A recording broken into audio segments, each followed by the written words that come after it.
Welcome to Animal Stories for Kids. If you like our stories, please give us a 5-star rating, subscribe to our podcast, and share it with your friends and family. And now, it's time for our story.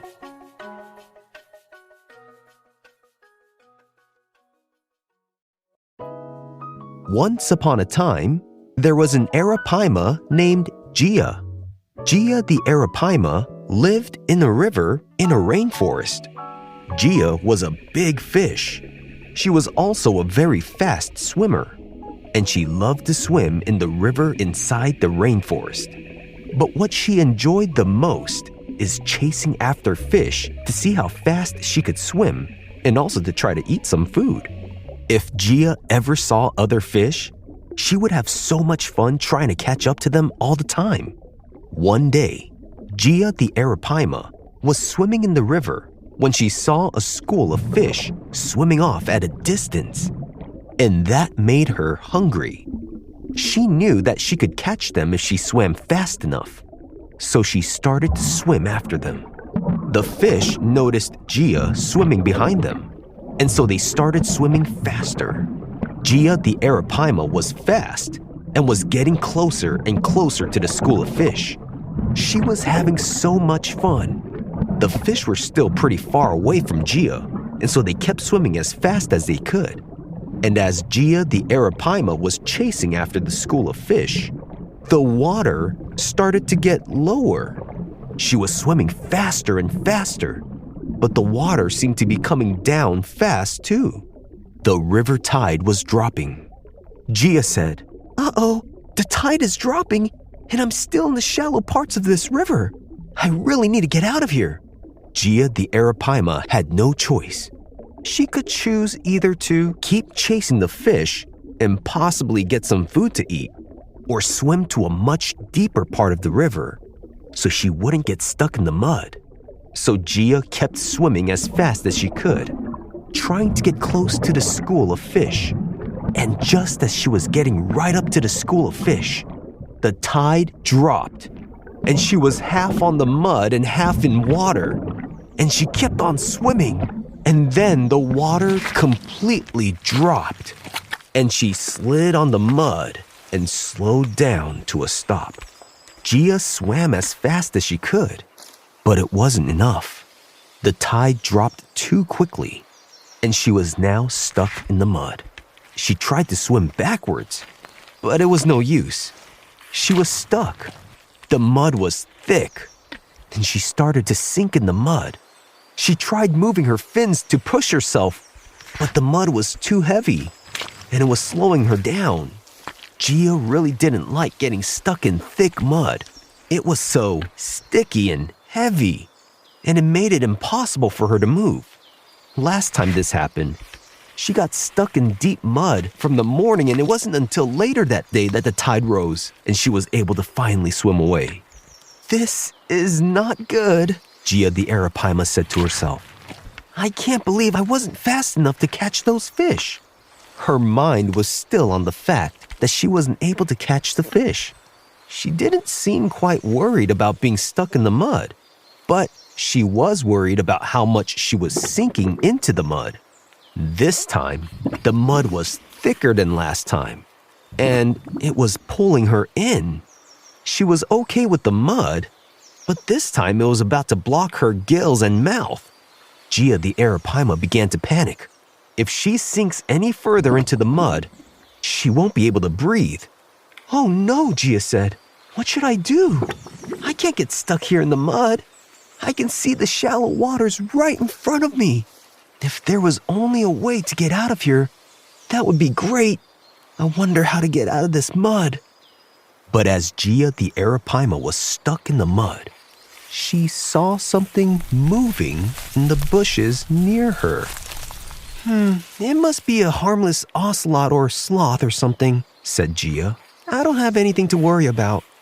But the bush was shaking and moving, and all of a sudden, the bush was flattened by a huge reptile-looking animal. And as the huge reptile crawled over the bush, Gia saw something she was not expecting to see. It was a huge caiman. Gia the Arapaima said, Whoa, wait, okay. Don't panic, Gia. Maybe the caiman won't see you in the mud. So Gia tried to be as still as she could be, hoping that the caiman won't see her. But the caiman was slowly walking up to Gia, staring at her, almost as if it didn't quite know that there was anything there. Gia was now scared. She was now a few seconds away from being a caiman's meal. At first, she was the predator to the fish, but now there was a predator after her, and she was stuck in the mud. Perfect timing, said Gia the Arapaima. Just my luck. And as the caiman got closer and closer to Gia, she was about to give up until she remembered something. Her tail was really strong. That's how she swam fast in the water. Why wouldn't my tail work in the mud? Gia asked herself. Gia the Arapaima started to try and wiggle herself out of the mud. She was moving a little, but she was deep in the mud, almost up to her mouth. But then she started thinking about the school of fish and how much she wanted to catch up to them. And so while imagining chasing the school of fish, her tail started to move the mud around and push the mud sideways. And her tail was so strong and moved so fast that the mud started flying all over the rainforest. And some of the mud got on the caiman's eyes, so it wasn't able to see. And as the caiman started to try and shake its head and even roll on the ground to try and wipe the mud away from its eyes, Gia the Arapaima splashed the mud away from her body, and her tail started moving her closer and closer to the shallow waters ahead. And as her tail flopped and pushed her body toward the shallow waters, she moved closer and closer and closer to the water, and she finally slid right into the shallow part of the river and got right back into the river water. The caiman was still on the ground, trying to wipe the mud off its eyes. It was annoyed, and it was tired of rolling around. And so, instead of going after the Arapaima to eat, it walked away while it still had half of the mud all over its eyes. And just as Gia got into the shallow part of the river, the tide started to rise again, and the water rose up slowly and came up and up until Gia the Arapaima was under the river water once again. Perfect timing as usual, said Gia. At least I know that I can get out of mud from now on when the tides drop. And just as the waters rose up, Gia saw the same school of fish from earlier. The fish swam by and stopped and saw Gia the Arapaima, and they started swimming away. Gia said, Now I'm gonna get you, fishies. And Gia swam away to catch up to the fish. And she was so proud of herself as she was chasing the fish. And she was happy that she wasn't stuck in the mud for too long, and that she was finally able to get back to doing what she liked to do, chasing the school of fish. And the Arapaima lived happily ever after. The end.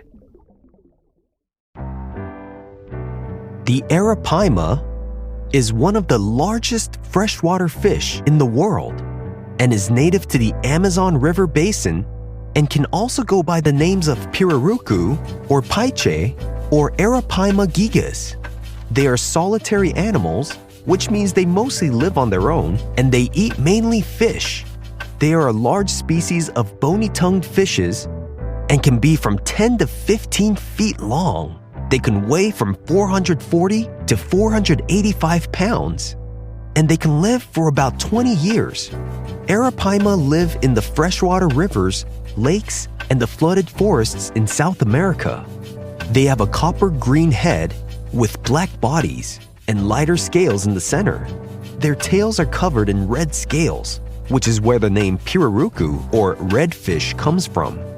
The Arapaima uses a gulp method to eat, which means they just open their mouth and they just gulp in whatever food comes in their large mouths. And they are a bony-tongued fish, which means their tongues are used to crush their prey against the roof of their mouths when they eat. Arapaima have oxygen bladders and breathe air for most of their lives, and they suck air through their mouths when they come up to the surface of the water. Arapaimas can stay underwater for 10 to 20 minutes before having to come up to breathe again. When young Arapaima are born, the male Arapaima raises them in his mouth. Arapaima have flexible armor-like scales made up of a hard mineralized layer and a tough and flexible inner layer that helps protect it from piranhas and other predators. Have you seen a real-life Arapaima before? If you have, where did you see it? Thanks for listening to Animal Stories for Kids. If you like our stories, please give us a 5-star rating, subscribe to our podcast, and share it with your friends and family. Until next time, bye!